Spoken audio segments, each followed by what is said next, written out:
Friends, मी नेहा माझ्या किचनमध्ये तुमचं स्वागत करते।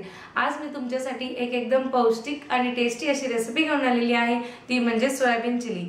ही रेसिपी तुम्ही नक्की घरी ट्राय करून बघा आणि मला जरूर कळवा।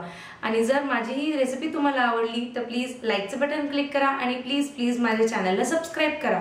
तर आता आपण सोयाबीन चिलीच्या साहित्य आणि कृतीकडे वळूया। सोयाबीन चिलीला आपल्याला इथे सोयाबीन घ्यायचे आहे, साधारण 2 ते 3 मिनिटं गरम पाण्यामध्ये उकळून घ्यायचे आहे। तेल घ्यायचं आहे थोडं, शिमला मिरची घ्यायची आहे चौकोनी पीसेसमध्ये बारीक करून, कांदा घ्यायचा आहे चौकोनी पीसेसमध्ये कापून आणि त्याला वेगळं करून घ्यायचं आहे त्याच्या पाकळ्यांना। थोडासा कॉर्नफ्लोअर घ्यायचा आहे, soya sauce, tomato sauce, red chilli sauce, लसूण बारीक चिरून घ्यायचा आहे आणि मीठ घ्यायचं आहे। सर्वात पहिल्यांदा आपण याच्या कोटिंगची तयारी करणार आहोत।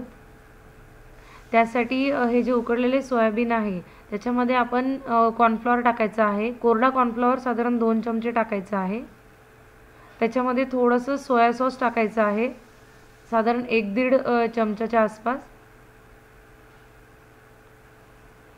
चिली सॉस टाकून घ्यायचा आहे, आपल्याला जेवढं तिखटचं प्रमाण पाहिजे असेल तेवढं आपण टाकायचं आहे। टोमॅटो सॉस टाकून घ्यायचा आहे, साधारण अर्धा चमचा। मीठ टाकून घ्यायचं आहे चवीनुसार।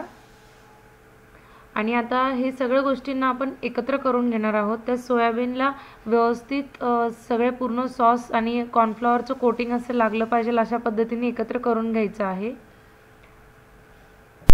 आता अशा पद्धतीने आपलं पूर्ण कोटिंग सोयाबीनला लागून तयार झालेलं आहे। तर आता आपण याला फ्राय करण्याची तयारी करणार आहोत। फ्राय करण्यासाठी आपल्याला साधारण 3 ते 4 चमचे तेल टाकायचं आहे। जास्ती आपल्याला तेलात त्याला फ्राय नाही करायचं आहे, एकदम शॅलो फ्राय करायचं आहे।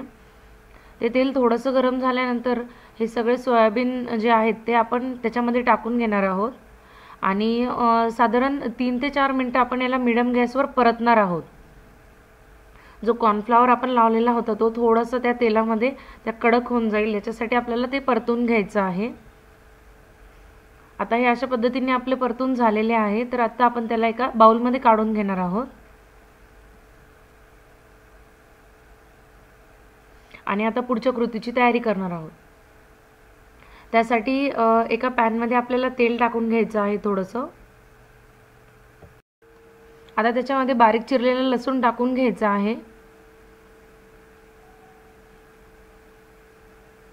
तो लसूण थोडासा तेलामध्ये परतू द्यायचा आहे आणि मग त्याच्यानंतर त्याच्यामध्ये जो बारीक चौकोनी पीसेसमध्ये कांदा चिरला होता आपण तो टाकून घ्यायचा आहे आणि थोडंसं त्या कांद्याला हलवून घ्यायचं आहे आणि लगेचच त्याच्यामध्ये शिमला मिरची पण टाकून घ्यायची आहे।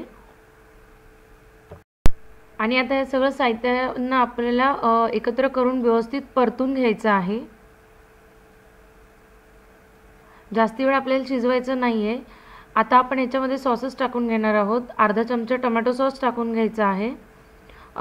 इथे 1 चमचा मी चिली सॉस टाकलेला आहे, तुम्हाला जेवढं तिखट पाहिजे असेल तेवढं तुम्ही चिली सॉस टाकू शकता। सोया सॉस टाकून घ्यायचा आहे, साधारण 1-1.5 चमचा। आता हे सगळं आपल्याला व्यवस्थित एकत्र करून घ्यायचं आहे। जर तुम्हाला हे ग्रेव्हीचे बनवायचे असतील तर साधारण 1 चमचा कॉर्नफ्लॉवरमध्ये 1 कप पाणी टाकून आपण याच्यामध्ये जर ते मिश्रण टाकलं आणि त्याच्यामध्ये सोयाबीन टाकले तर ते व्यवस्थित ग्रेव्हीचे होतील एकदम छान। इथे मी एकदम थोडंसं पाणी टाकणार आहे ह्या सगळ्या भाज्यांना एकजीव करण्यासाठी। आपल्याला हे थोडा वेळ म्हणजे साधारण 1-2 मिनिटं याला मीडियम गॅसवर राहू द्यायचं आहे। आणि आता याच्यामध्ये जे सोयाबीन आपण कोट करून थोडेसे शॅलो फ्राय करून घेतले होते ते याच्यामध्ये टाकणार आहोत आणि आता हे व्यवस्थित सगळं मिक्स करून घ्यायचं आहे, टॉस करून घ्यायचं आहे याला सगळ्याला, म्हणजे पूर्ण ते मसाला सॉसेस वगैरे सगळ्याला लागून जातील सोयाबीनला। जास्ती वेळ आता आपल्याला याला नाही ठेवायचे, आपलं सगळं हा तयार झालेला आहे आता पूर्ण मसाला आणि सोयाबीन पूर्ण व्यवस्थित कोटिंग। तुम्ही बघताय आता याला कलर पण एकदम छान असा आलेला आहे। तर आता आपण याला एका सर्विंग बाउलमध्ये काढून घेणार आहोत।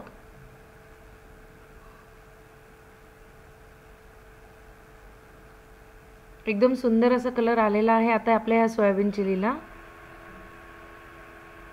तर याला आपण ह्या सर्विंग बाउलमध्ये काढून गरम गरम सर्व करणार आहोत।